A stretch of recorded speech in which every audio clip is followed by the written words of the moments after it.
overseas, Joe Biden bashing the Supreme Court's abortion ruling. He argues freedom is on the decline, Will, in the U.S. compared to other nations. Take a watch. This decision, the conservative majority of the Supreme Court, shows how extreme it is. It made the United States an outlier among developed nations in the world.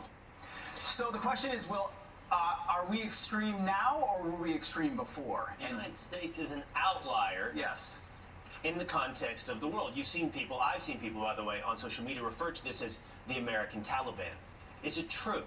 Let's take a look at some of the Western countries across the world and what their laws are when it comes to abortion, and see how it might compare to, for example, Republican-led state governments in this country. Let's go off the wall for more. Let's start with Poland. In Poland, which was up just a moment ago, you can only arrive at an abortion in extreme circumstances. It's basically banned but for extreme circumstances. Then, and as for the rest of Europe, just rape, incest, and life of the mother. Absolutely. And you can see here with Ireland, Germany, and Italy, bans at 12 and 13 weeks of pregnancy. Put that in context. We've got the Mississippi law that was struck down that led to the overturning of Roe v. Wade was 15 weeks, which was deemed extreme by the left, right? Right now, America is only one of 6 countries across the world where you effectively have, or before Roe v. Wade was overturned, abortion on demand where you could terminate a pregnancy at any point. This is Ireland, Germany, and Italy, where, except for extreme exceptions, 12 weeks, 13 weeks, abortion is banned. These are not outlier countries. These are countries that we're meeting with in the G7 right now that have far more stringent abortion laws than America did prior to Roe being overturned. And it wasn't just Joe Biden mischaracterizing the United States' place in the world. There was a lot of performative virtue in the wake of the decision by the United States Supreme Court. One of those, by the way, was from Emmanuel Macron of France. He said the following. We may be able to put it up on screen for you, but he said, "Abortion is a fundamental right for all women. It must be protected. I wish to express my solidarity with the women whose liberties are being undermined by the Supreme Court of the United States." Again, Emmanuel Macron of France. Let's check in on France. Check out France. France, it's possible after 14 weeks of pregnancy, but only in exceptional circumstances. And by the way, that 14 weeks is something that is mirrored in Austria and in Spain as well. And Pete, as you point out, 14 weeks of pregnancy is more restrictive than the law in Mississippi that led to the Supreme Court overturning Roe v. Wade. Which we were told was extreme to begin with. It was 12 weeks until very recently Macron had it moved to 14. Also, you've got Austria. It's very difficult to find an abortion facility.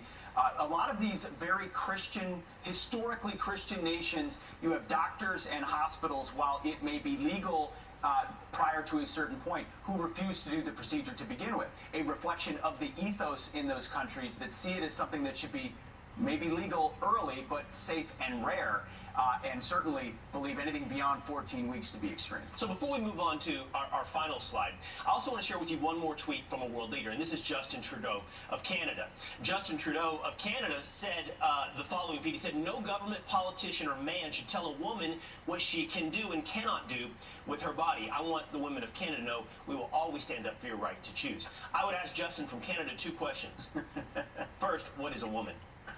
And second, wasn't it just a few months ago you were telling every man and woman of Canada exactly what they had to put into their body when it comes to a COVID vaccine? World leaders across the globe showing a bit of hypocrisy and performative virtue when it comes to the United States Supreme Court. Exactly right, and feeding into what Joe Biden is saying to the rest of the world as he heads to the G7 today, that America is somehow now this evil place that has become impossible for women to live in, when in actuality, a lot of the rest of the world has had a more stringent restriction on abortion for quite some time. Except, Will, for some countries that have similar laws to what we've had and have had them for quite some time. Check out 2 countries with much broader options for abortion.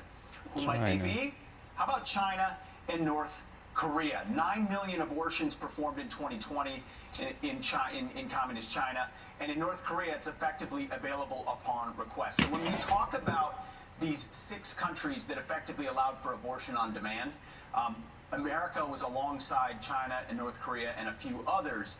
And on the other side of the ledger are all the other countries that we mentioned who see a limit to what should be done to a baby inside a mother's womb. So when Joe Biden says the United States is an outlier, he's correct. Not because it's the American Taliban, more restrictive than Western Europe, but that we are more reflective in our liberal policies to abortion of North Korea and China than we are of the rest of the developed world. That was until we see perhaps some laws from state to state across the United States in the wake of Roe v. Wade. It's going to be interesting to see if the blue states want to be more like North Korea and China going forward, and whether or not red states that are going to restrict it more often reflect the consensus of the world.